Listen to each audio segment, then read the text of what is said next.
नमस्कार, मेरा नाम है सलमान सलीम और आप देख रहे हैं मैं मीडिया।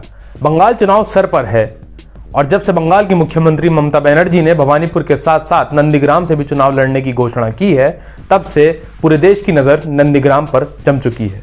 तो आइए बात करेंगे ममता और नंदीग्राम की, लेकिन उससे पहले एक नजर डालेंगे ममता के राजनीतिक सफर पर। ममता बनर्जी, जिन्हें दीदी या बंगाल की शेरनी भी कहा जाता है, वो 5 जनवरी 1955 को कलकत्ता में जन्मी। ग्रेजुएशन में जोगमाया देवी कॉलेज से हिस्ट्री ऑनर्स हासिल करने के बाद उन्होंने यूनिवर्सिटी ऑफ कलकत्ता से इस्लामिक हिस्ट्री में मास्टर्स हासिल किया। ममता को 15 साल की उम्र से ही राजनीति में बड़ी दिलचस्पी थी। 15 साल की उम्र में ही उन्होंने कांग्रेस आई स्टूडेंट विंग छात्र परिषद यूनियन स्थापित किया और बल्कि जीत भी दिलाई। 1970 के दशक में राजनीति में आई ममता ने लोकल कांग्रेस ग्रुप में काफी नाम कमाया। 1976 से लेकर 1980 तक वो महिला कांग्रेस की जनरल सेक्रेटरी भी रहीं। 1984 में जादवपुर से सोमनाथ चटर्जी को इलेक्शन हराकर वो सबसे युवा सांसद बनकर लोकसभा भी पहुंची। इसके बाद 1991 में राव सरकार में ममता बनर्जी ने कई मंत्रालय भी संभाले। ममता बनर्जी का कांग्रेस के साथ 20 साल से भी ज्यादा का सफर आखिर कहीं ना कहीं तो रुकना था। यह सफर 1997 में ऑल इंडिया तृणमूल कांग्रेस की स्थापना के साथ रुक गया।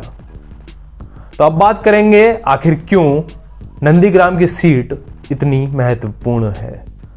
दरअसल 2007 में लेफ्ट फ्रंट की सरकार यानी communist party of India Marxist की सरकार ने इंडोनेशिया के सलीम ग्रुप का पेट्रोकेमिकल हब बनाने की शुरुआत नंदीग्राम में की। पेट्रोकेमिकल हब बनाने के लिए जमीन चाहिए थी, जिसके खिलाफ नंदीग्राम के किसानों ने प्रदर्शन भी किया। नतीजा ये हुआ कि 14 गांव वाले नंदीग्राम हिंसा में पुलिस फायरिंग में मारे गए। यही वो वक्त था जब AITMC यानी ऑल इंडिया तृणमूल कांग्रेस ने तूल पकड़ी। यही वो वक्त था जब ममता बनर्जी ने किसानों के साथ प्रदर्शन में हिस्सा लिया। यही वो वक्त था जब मां माती मनुष्य यानी मां जमीन और लोग का नारा चर्चित हुआ।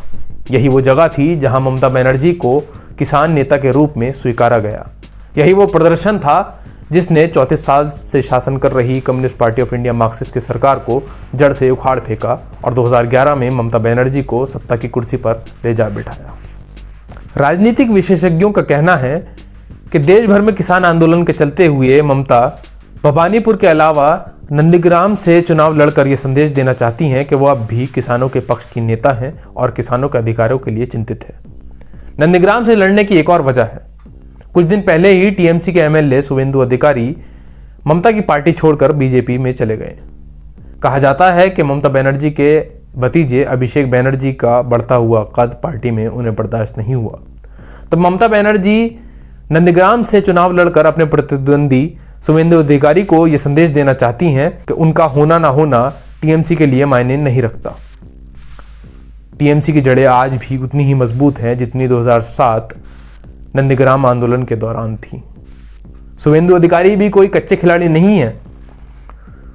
उन्होंने एक रैली में ममता बनर्जी को चैलेंज करते हुए कहा है कि अगर ममता बनर्जी ने नंदीग्राम में उन्हें हरा दिया तो वो राजनीति छोड़ देंगे। अब देखना यह होगा कि क्या अधिकारी परिवार, जिसकी नंदीग्राम समेत पूर्व मिदनापुर डिस्ट्रिक्ट की लगभग 13 सीटों पर मजबूत पकड़ है, क्या TMC इन सीटों को भारतीय जनता पार्टी से हासिल कर पाती है।